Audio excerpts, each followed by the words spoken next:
संस्कृति की कल्पना करना संभव नहीं है। इसलिए हम कहते हैं कि हम अपनी संस्कृति से यदि जुड़े हैं, हम अपनी जड़ों से यदि जुड़े रहेंगे, तो पर्यावरण संरक्षण, प्राकृतिक शक्तियों का संरक्षण, जैव विविधता का संरक्षण और इस पृथ्वी का अस्तित्व सदा बना रहेगा। आधुनिक विज्ञान भी इस बात को मानता है कि भारतीय जीवन पद्धति के अनुरूप यदि जीवन जिया जाएगा तो यह धरती जीने लायक बनी रहेगी। मित्रों, संपूर्ण भारतीय सांस्कृतिक परिवेश प्रकृति और पर्यावरण के साथ जुड़ा हुआ है।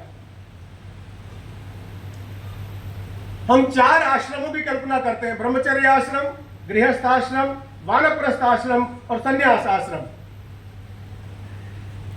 गृहस्थ भी जल जंगल जमीन से जुड़ा हुआ है। इसके अलावा ब्रह्मचर्य, वानप्रस्थ और संन्यास तीनों ही जंगल से जुड़े हुए हैं, तीनों ही वन्य और अभयारण्य से जुड़े हुए हैं। हमारे सारे पुरुषार्थ, हमारे सारे महायज्ञ, हमारे सारे संस्कार जिनसे भारतीय संस्कृति अनुप्राणित है, उन सबका समावेश प्रकृति के साथ है।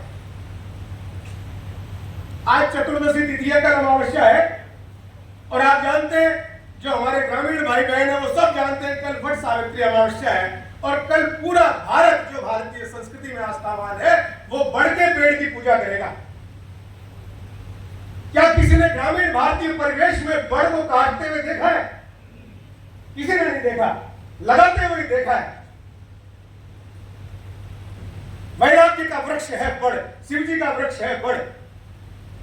यदि जीवन के भोग से मोक्ष की ओर यात्रा करनी है तो हम बड़ के पेड़ के नीचे जाते हैं, और जीवन में यदि ज्ञान प्राप्ति करनी है तो हम पीपल के वृक्ष के नीचे जाते हैं, क्योंकि अश्वत्थ का वृक्ष ज्ञान का वृक्ष है। गौतम बुद्ध को भी उसी के नीचे बुद्धत्व की प्राप्ति हुई थी। 23 मई को हमने कौन सा पर्व मनाया था? पीपल पूर्णिमा। सारा देश पीपल की पूजा कर रहा था, उसके मोड़े लपेट रहा था। सारे नवग्रह, सारे नक्षत्र, सारा जीवन, सारी चिंतन परंपरा पेड़ पौधे, वृक्ष, वनस्पति और जीव जंतुओं के साथ बंधी हुई है। हमारे सारे देवी देवता, उन सब के वाहन,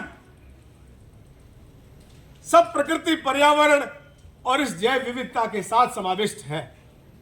किसी का भी अस्तित्व अलग करके नहीं देखा जा सकता है, सब परस्पर सापेक्ष है।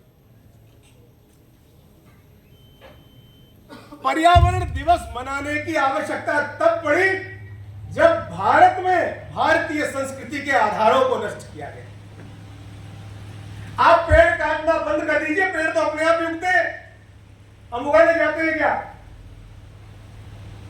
ये सृष्टि चक्र है, अपने आप बीज बिखरते हैं, उड़ के जाते हैं, पक्षियों के द्वारा जाते हैं।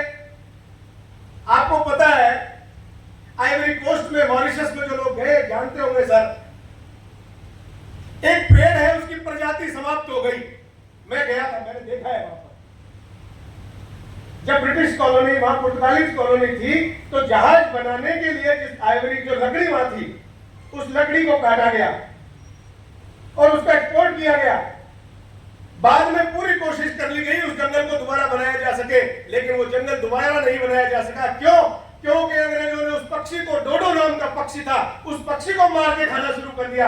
उस पक्षी की पीठ से संस्कृत होकर के वो वृक्ष पनप सकता था, वो वृक्ष बन सकता था। वो पक्षी की प्रजाति समाप्त हुई, उसके साथ उस वृक्ष की भी प्रजाति समाप्त हो गई।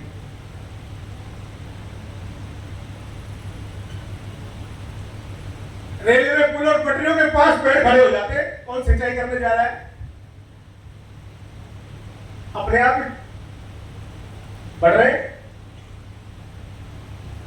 हमारा दायित्व है, हमारी जिम्मेदारी है, हमारी नैतिक जिम्मेदारी है। ये धरती हमें अपने पूर्वजों से जैसी मिली है, कम से कम वैसी हम अपने उत्तराधिकारियों को, अपनी संतानों को इस धरती को सौंप के जाएं। ये न्यास है, धरोहर है, इसका भोग करने का अधिकार हमारे पास नहीं है। इसके माध्यम से निर्वाह करने का हमारे पास अधिकार है। यदि हम निर्वाह करेंगे तो यह सस्टेनेबल रहेगा, और यदि हम दृष्टिकोण में भोग ले आएंगे तो फिर सारे संसार के संसाधन एक व्यक्ति के लिए कम पड़ जाएंगे। इसलिए प्रकृति और पर्यावरण के सापेक्ष मनुष्य की चेतना का जागरण हमें करना पड़ेगा, और यह भारतीय संस्कृति है। धर्मशास्त्र के परिप्रेक्ष्य में एक बात कहता हूं, आप लोगों को पता भी नहीं हो। जब मनुष्य को अपने परिवार का पालन पोषण, अपने भविष्य की चिंता से मुक्ति, ये सारे काम कर ले, तो उसके बाद में उसको अपनी आय का एक छोटा सा अंश लोक कल्याण के लिए समर्पित करना चाहिए। और धर्मशास्त्र कहता है उसका नाम है इष्ट पूर्त, इष्ट और पूर्त। जब वो श्राद्ध कर्म के लिए, यज्ञ कर्म के लिए दान करता है तो उसका नाम इष्ट है, और जब वो उत्सर्ग और प्रतिष्ठा के लिए दान करता है उसका नाम है पूर्त। इष्ट कर्म से स्वर्ग की प्राप्ति होती है और पूर्त कर्म से मुक्ति मिलती है। यह उत्सर्ग और प्रतिष्ठा क्या है? पेड़ लगाना, जलाशय बनाना, कुएं खुदवाना, बावड़ी बनाना, वाटर से डेवलपमेंट के लिए काम करना, वृक्ष वनस्पतियों जीव जंतुओं के संरक्षण के लिए काम करना, यह भारतीय चेतना का आरंभ है, यह भारतीय चेतना का विकास है। इसलिए राजस्थान में आप देखिए, हर गांव के, पूरे पश्चिमी राजस्थान में हर गांव के नाम के साथ ही सर लगा हुआ है, भोजा सर, लूणकरण सर। ये सर क्या है? वहां पर एक सरोवर है जो जन कल्याण के कार्यों के माध्यम से वो सरोवर खुदवाया गया। पश्चिमी राजस्थान में जहां ऐसी विषम परिस्थितियां हैं, जीवन कैसे बन पा? इसी कल्याणकारी चेतना जो भारतीय संस्कृति के मूल में है, आज उदयपुर में गिरी हुई वर्षा जल की एक भी बूंद नष्ट नहीं होती।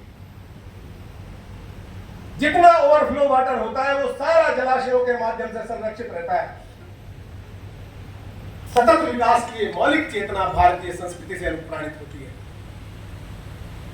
इस चेतना पर काम करने की आवश्यकता है। मित्रों, विज्ञान ने हमारे जीवन को बहुत सुविधा संपन्न बनाया, लेकिन विज्ञान के साथ जब ज्ञान का समन्वय होता है तो जीवन समग्र होता है। जीवन में आनंद चाहिए, जीवन में आरोग्य चाहिए, 100 वर्ष की आयु चाहिए, तो उस स्वास्थ्य के लिए जो कुछ जरूरी है उस दिशा में हमारे प्रयास होने चाहिए। पर्यावरण, प्रकृति का संतुलन, जैविक खेती, जैसे हमारे पूर्व वक्ता ने कहा, इन सब की आवश्यकता है। और इसके लिए जरूरी है कि हम अपनी जलवायु को सुरक्षित और संरक्षित करें, हम अपनी मिट्टी को सुरक्षित और संरक्षित करें, क्योंकि ये भूमि, ये पृथ्वी मां है। प्रातः काल उठते ही हम कहते हैं, समुद्र वसने देवी पर्वत स्थल मंडिते विष्णु पत्नी नमस्तुभ्यम पादस्पर्श क्षमस्व में। धरती पर पैर रखने से पहले हम उसे प्रणाम करते हैं। जब उस प्रकार का भाव पृथ्वी के लिए हमारा होता है, वेद तो कहता है माता भूमि पुत्रो हम पृथिव्या, उस प्रकार का अहोभाव, उस प्रकार का महाभाव हमारा इस पृथ्वी के साथ हो रहा है। और जब हम रासायनिक खेती के माध्यम से, कीटनाशकों के माध्यम से इस पृथ्वी के साथ जो व्यवहार कर रहे हैं, तो हमें ये प्रकृति, ये कायनात कैसे क्षमा कर सकती है?